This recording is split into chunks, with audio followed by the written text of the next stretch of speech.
Hello, Care Bear here to share with you my basic ribbed socks by Kate Atherley. These are a pair of socks I just made for myself with some leftover sock yarn. This is a free pattern and it is a simple pattern for those who want some mindless sock knitting while you're watching TV or listening to a book, or in my case, we were traveling in the car, so this was really easy to do while traveling. It calls for fingering weight yarn, a US 1.5 or a 2.5 millimeter. I used a 2.25 millimeter because I wanted a little tighter finish for myself. And the pattern has a number of sizes. Mine is an extra, extra small. And I was using up some fiber that I had in stash.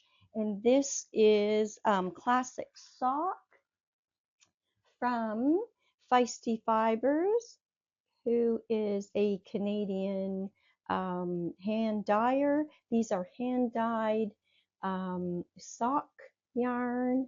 It's 75% merino, 25% nylon.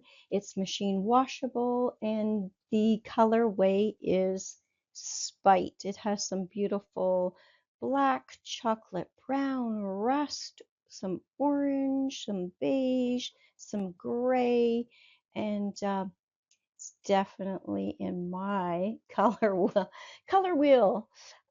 This is what I love. So I had uh, 52 grams of this yarn, somewhere in there, left. And so I thought, I'm going to use it to make myself a pair of socks. I had made a pair of socks for a friend earlier. I knew I had this yarn left. We were traveling. It was a perfect small to pack to travel in the car. And so while traveling, this is what I made. And I'm just going to quickly tell you about the pattern. It's pretty simple, but there is no cuff. It starts right away with that ribbing as the cuff, and it moves right on into the body of the leg. So I really like that. I don't think I've ever done a sock like that before, but I thought, wow, that's pretty cool.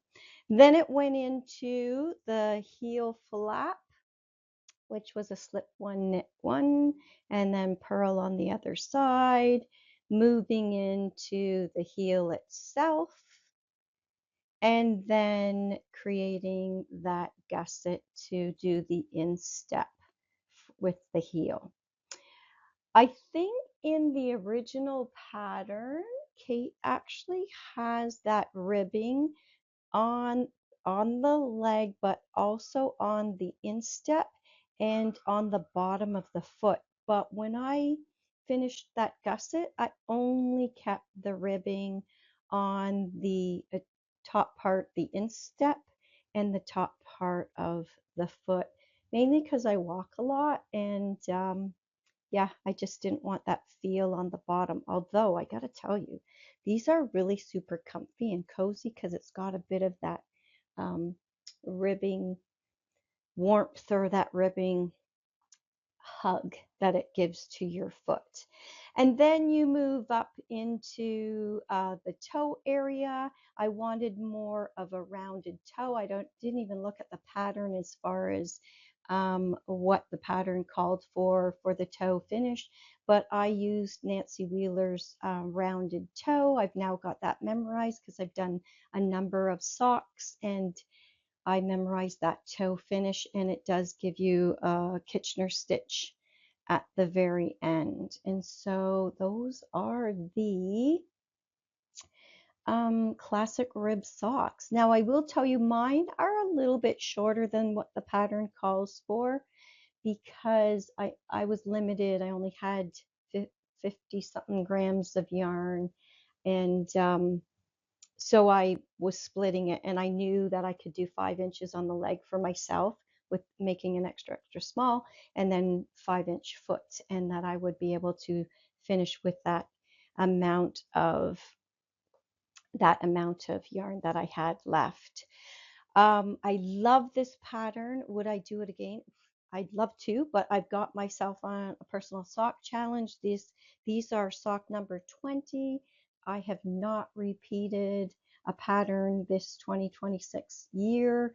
I'm trying not to repeat patterns for socks because I get comfortable and I tend to do that. So I've pushed myself to search and find, and I have managed to find some wonderful socks. So it has been an excellent experience not to do the same patterns. But if you're looking for a basic rib sock, I would highly recommend Kate's pattern. It's very beautiful and it's a nice snug on the foot. Thanks for listening. Happy knitting.